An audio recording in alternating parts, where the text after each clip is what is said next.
ରଚନାରୁ ଏହି କାବ୍ୟ ଗୋଟିଏ କବିତା ପାଠ କରୁଛି।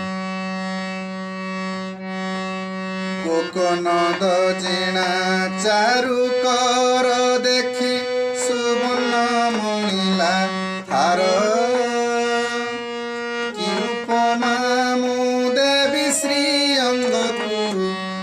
ପାରୀନ୍ଦ୍ର ଗତିଠୁ ଗମ୍ଭୀର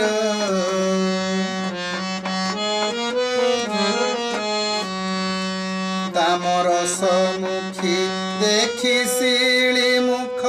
ପ୍ରମତ୍ତ କେଶରୀ ଜହ୍ନେ ମାର ଦର୍ପ ଠାରୁ ବଳି ସେ ନ ପାରି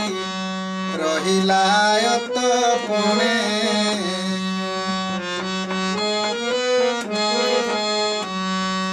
ଫୁଲସର ତାର ପ୍ରତିଲୋମ କୂପେ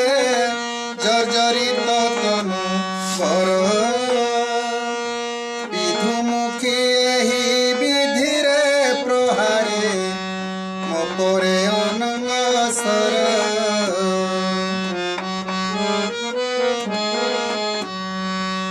ରତିପତି ଠାରୁ ରକ୍ଷା କରିବାକୁ କେହି ନାହିଁ ଆଗ ଭର ଗରିମତ କରି ଜଳେ ଥିଲେ ବୁଡ଼ି କୂଳ ଯେ ସନେ ଲଙ୍ଘେ ନିର